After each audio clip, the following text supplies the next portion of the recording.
What's good, world? It's your main man, Mr. Diamond, your favorite pimp partner, back in the saddle again, man. Look, I told you, man, it's Ask a Pimp on call for it all. You dig? It's all about the ism all the time, but right now it's all about everything else, man. We talking to everybody about everything, and I told you once, I told you twice, I'm going to be bringing you some of the realest players in Dallas, Texas, which brings me to this man that I have right here sitting to my left. Yeah, man, this dude here, he done been around, man. He done did a few things. And right now today, he here to talk about it. If you knew him when he was younger, you might have known him as B Tough. But nowadays, he just go by Jeter. And without further ado, let me introduce you to the man, Mr. Jeter. Hey, what's going on, man? With y'all out there in the city, man? Hey, man, what's good, man?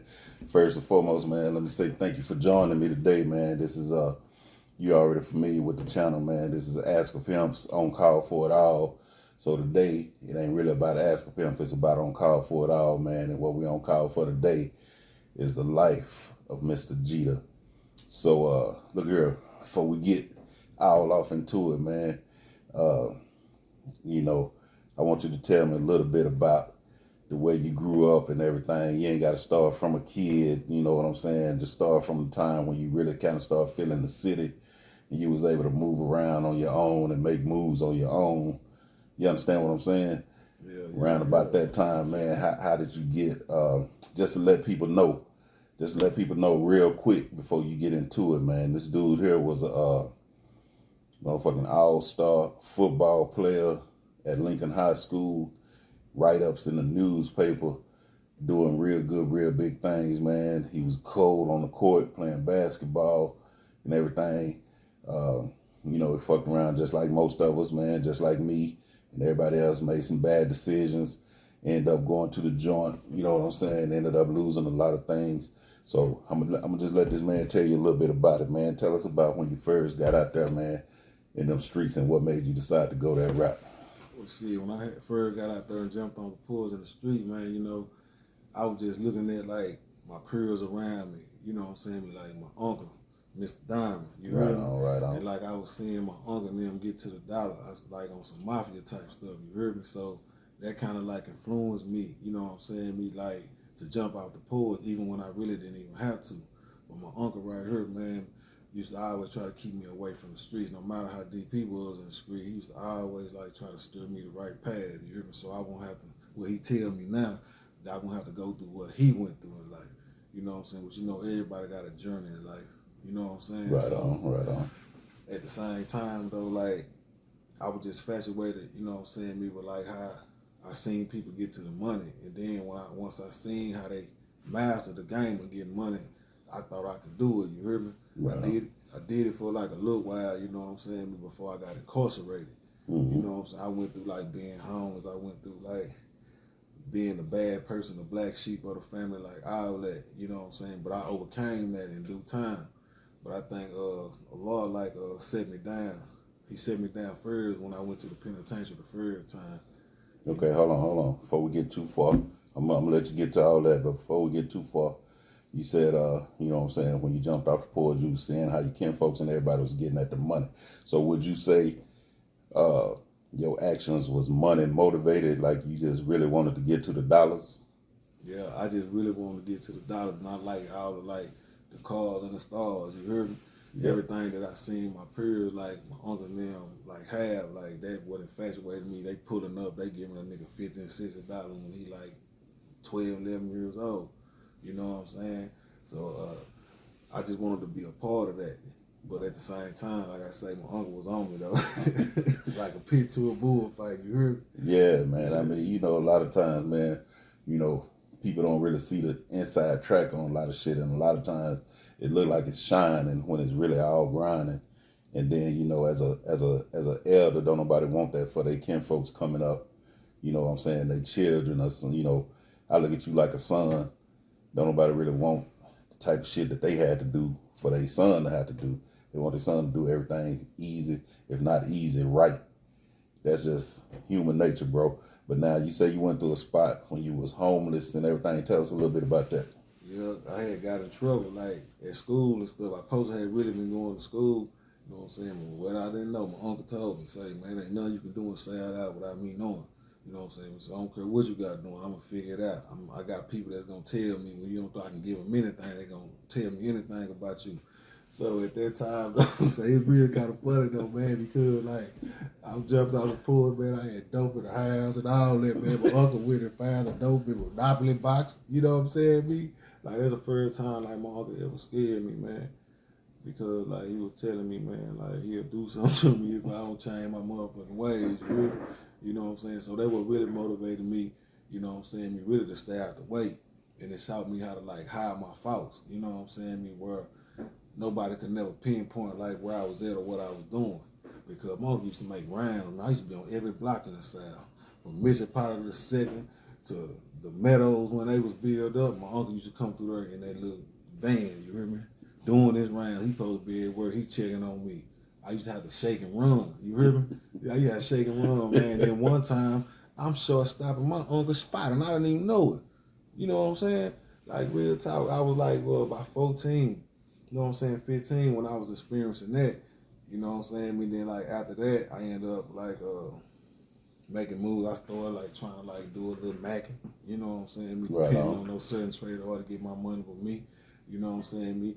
It went good for a little while until I was doing like a little monkey hustle, selling fake laptops for the computer boxes for the newspaper. So Right I on. ended up getting jammed, man. We had beat the Mexicans, man. I mean the Chinese people, man, for like 5,900. Already. Yeah, but I'm telling this nigga named Boo that my auntie used to talk to. He weak behind the little bro. He run back up in there, so I had to scratch out on my feet. So that's how I get caught, man. And I end up going like the state penitentiary for the first time. Oh man, that nigga left you hanging. Yeah, for real, man. That That's was some crazy. crazy shit, man. That's And crazy. then when they had me in the handcuffs, he driving down the street with the bitch looking out the window and shit. Nah, that's fine. Man, like, I ain't never know that about Boo. yeah, that nigga did that. You heard? That's that bait and switch, man. You say y'all was putting take the computers apart and put newspapers in there. Paper in the box and wrap them up like they were real, like laptop computers.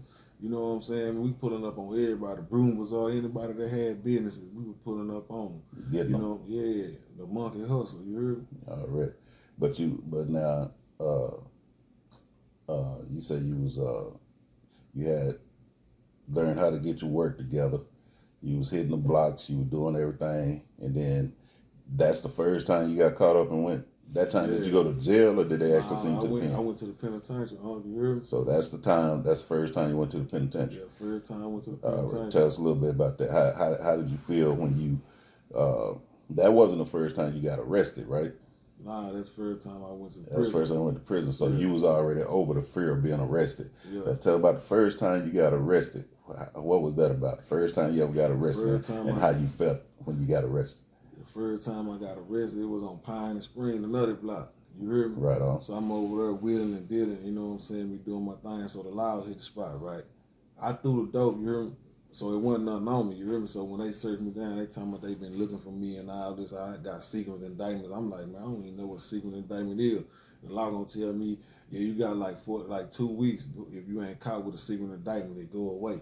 So that's why you still out here. But now your ass going to jail. You hear me? They found dope all in the field and everything. Wow. And they took me to jail, but they couldn't like really pin it on me. So when I went to jail, I ended up like beating it. But I ended up staying in loose there probably about like 4 or 5 months before that even happened. Now, when they first arrested, when they put the handcuffs on you and they talking all that shit, it's your first time ever experiencing this shit. How'd you feel? Was you scared? Was you nervous? Was you, where was your mind at in that particular moment? Man, my mind was like, shit, it is what it is. I'm finna have to do some time.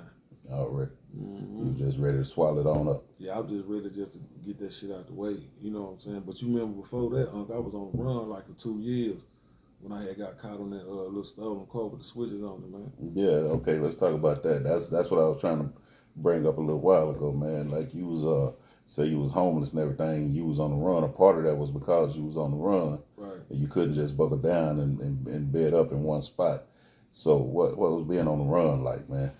I had got tired of that. I got tired of like every day waking up like worrying about if the police gonna pull me over or I'm looking over my shoulder left and right. So it really was an uncomfortable feeling for me. You know what I'm saying? So Right on. I used to sit down and old school dope fiend nigga named Eugene, he seen me, he was like, yo, so what's wrong with you?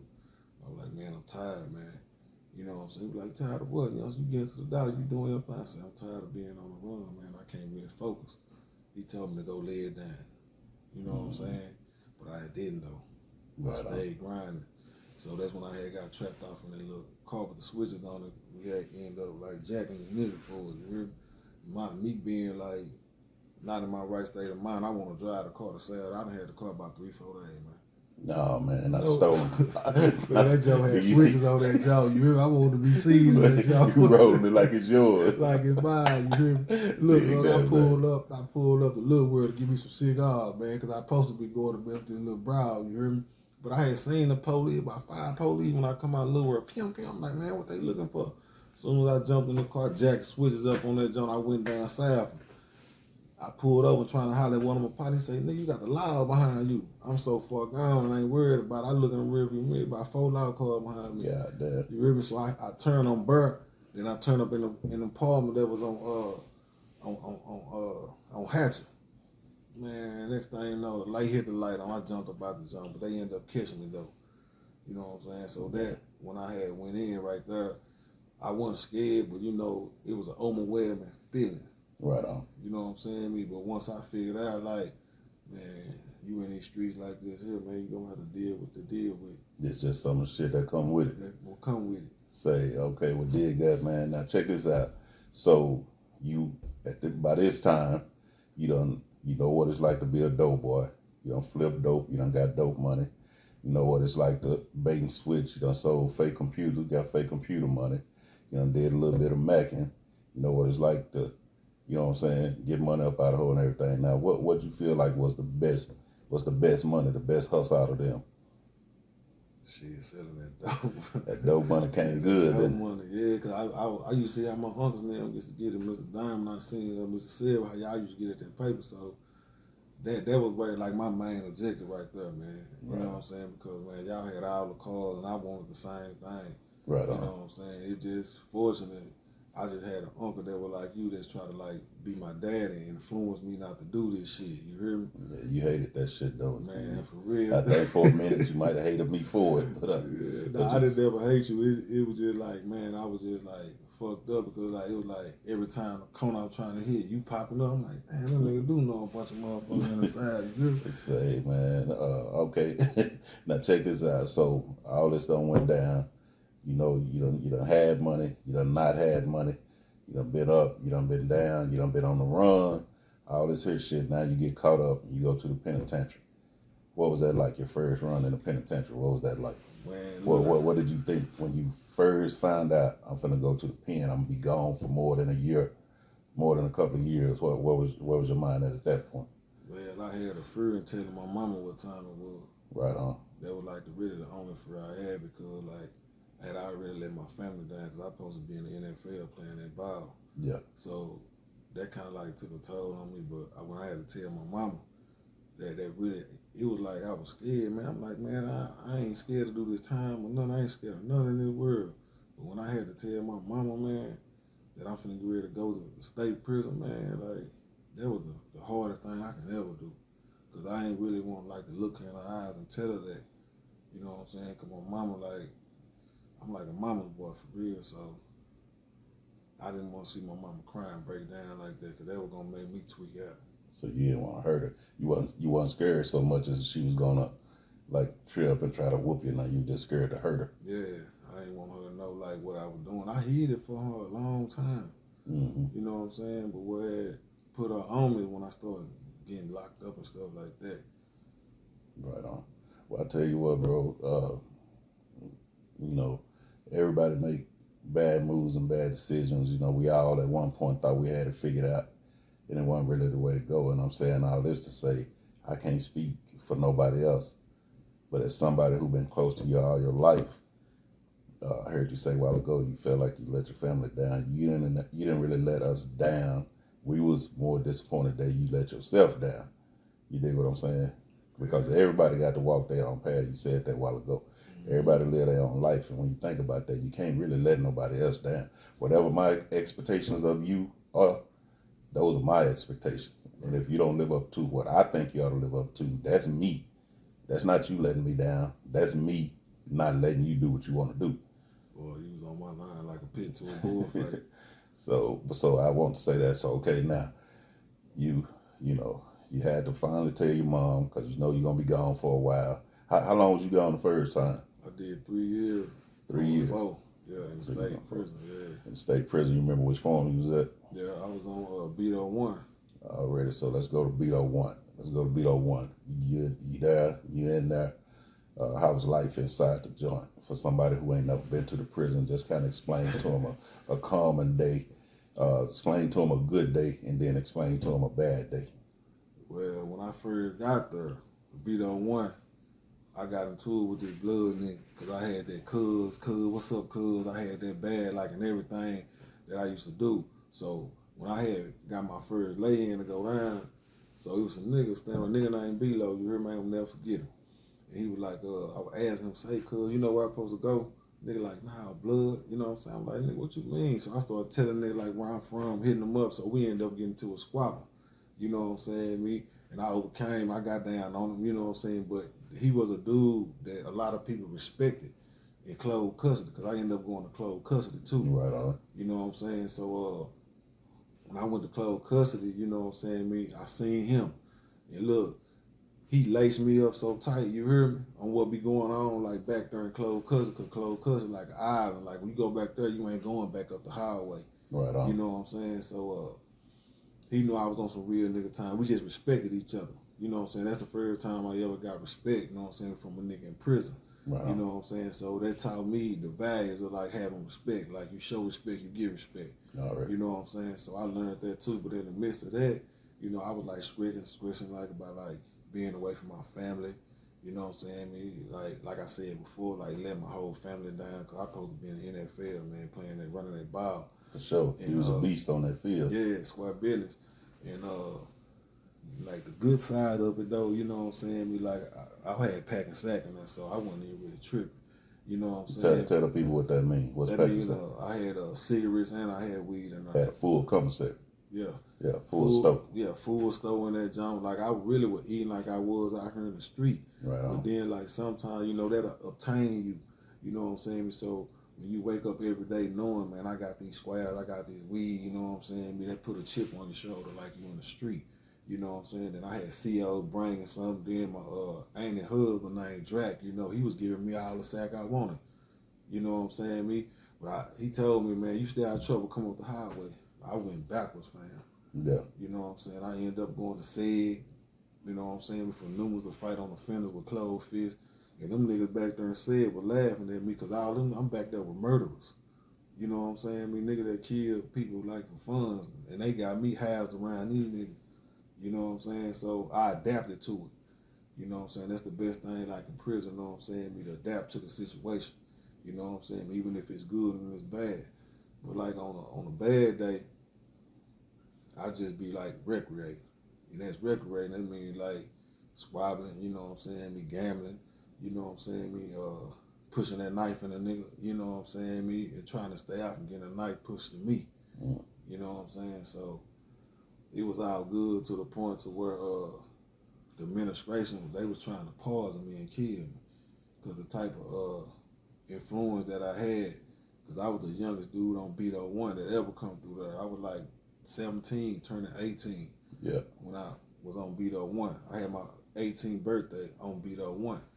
You know what I'm saying? So I was like a young nigga, the youngest nigga on that jump. But I had a chip on my shoulder, like I ain't finna let no nigga play me. I'm gonna go in a nigga mouth and all that. That's why I really learned like to respect a nigga. Mm-hmm. You know what I'm saying? Because I didn't have no respect for nobody. You know what I'm saying? But going through that right there, that show you know what I'm saying, how to have respect like on some man time. Right on. You know what I'm saying? So right on.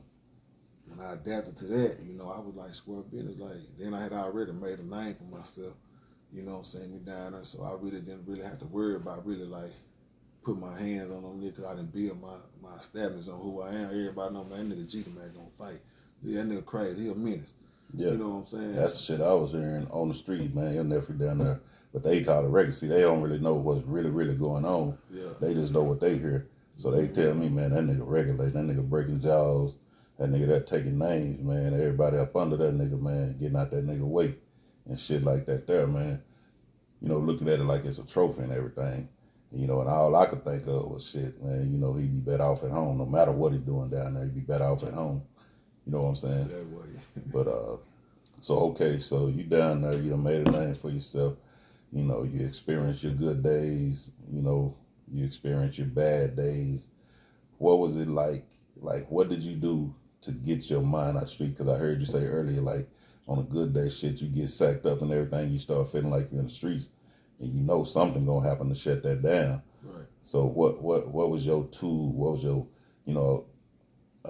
a method for coping and just getting your mind out of the streets and accepting where you was at?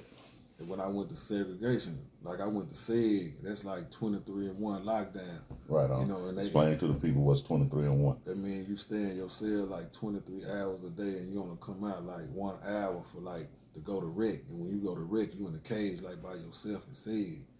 And so you basically, you at rec, you out that cell, but you in another cell. You can't do nothing. Walk in a square and do push-ups and shit. Walk in the square, do push-ups, and shoot a flat basketball. But I ain't never had no basketball that had earth. All the earth was out all the basketball. So you out there playing around the house with a flat ball. You hear me? Right. Square business. That's crazy. But when I went to SEG, man, I stayed in SEG like almost like 18 months.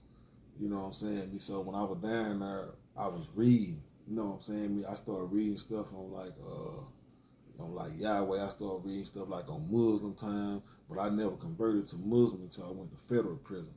But I was doing a lot of reading and stuff. You know what I'm saying? I was writing. My granddad, he was sending me literature, books and stuff. You know what I'm saying? So that what really kept me like sane. You know what I'm saying?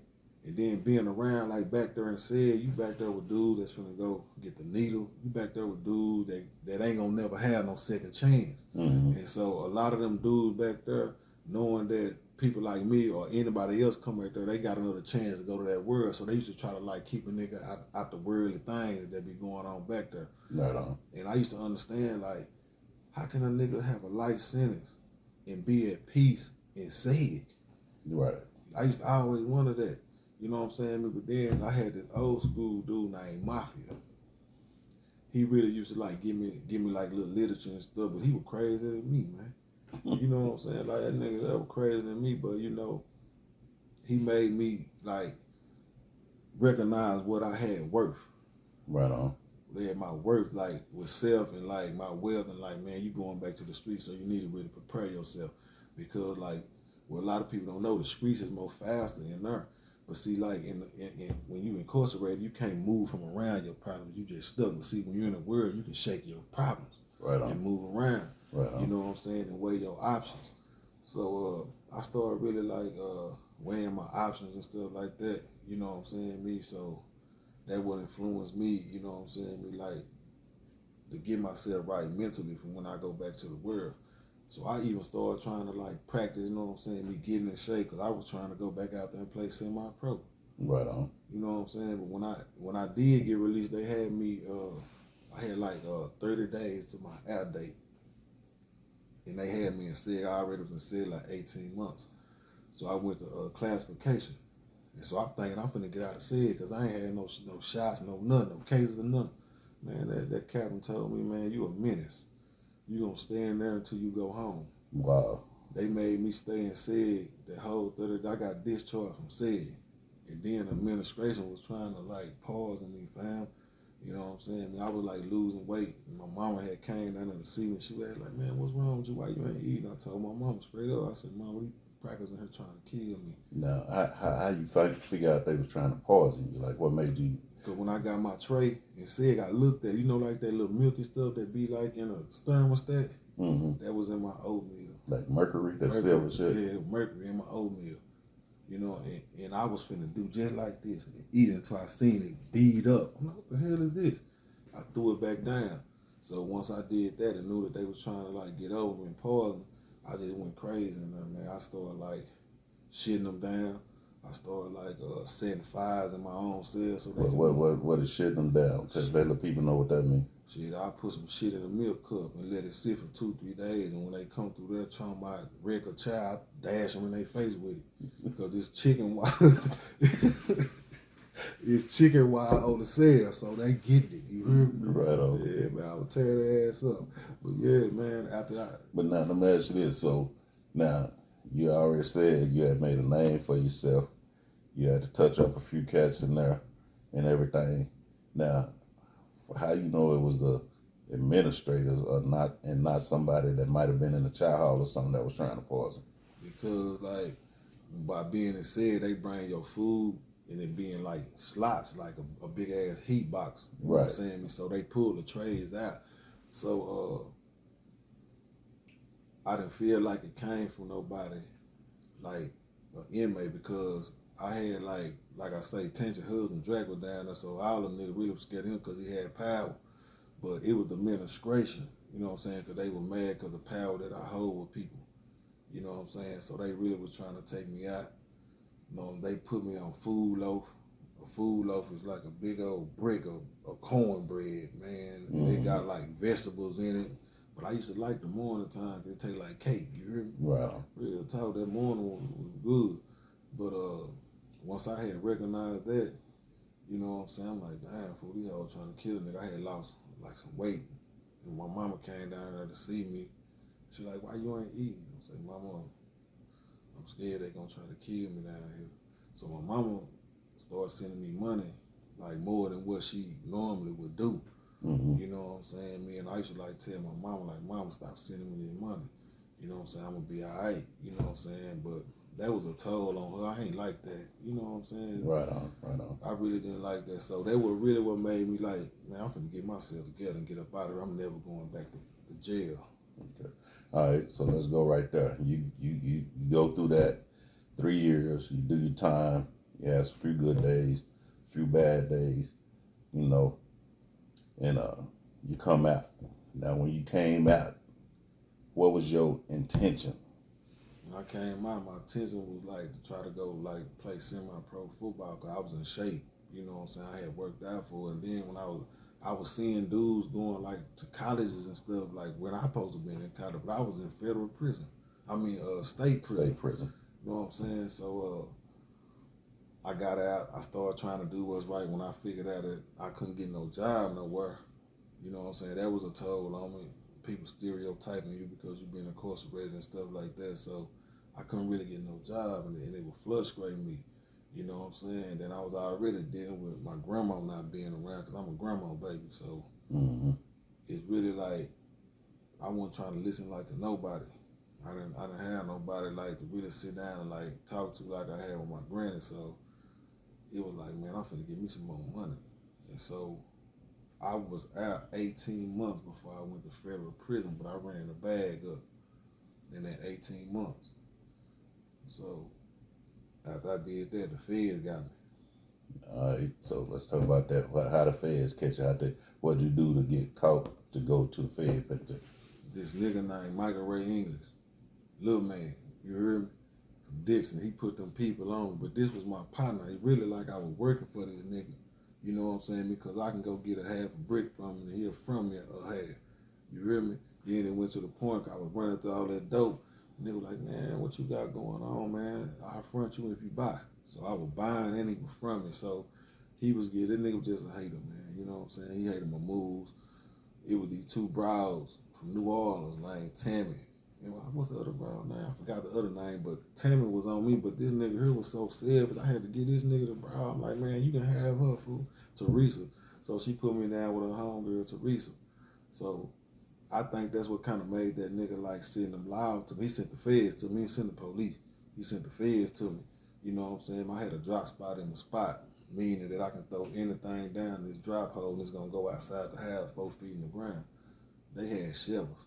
And then I went to jail. I went to downtown, the federal building downtown. I'm like, damn, why I ain't going loose there? So this shit had to be bigger than what I was thinking. You know what I'm saying? So they had me handcuffed to a bench. And so I guess them hoes, they were telling me all type of shit. I had told them, say, fam, I'm tired. Y'all can take me and do whatever y'all want to do. I'm tired. I'm sleeping. So they ended up taking me to Seagoville. I'm like, what the fuck? Why I ain't going to Loose Derrick? You know what I'm saying, me?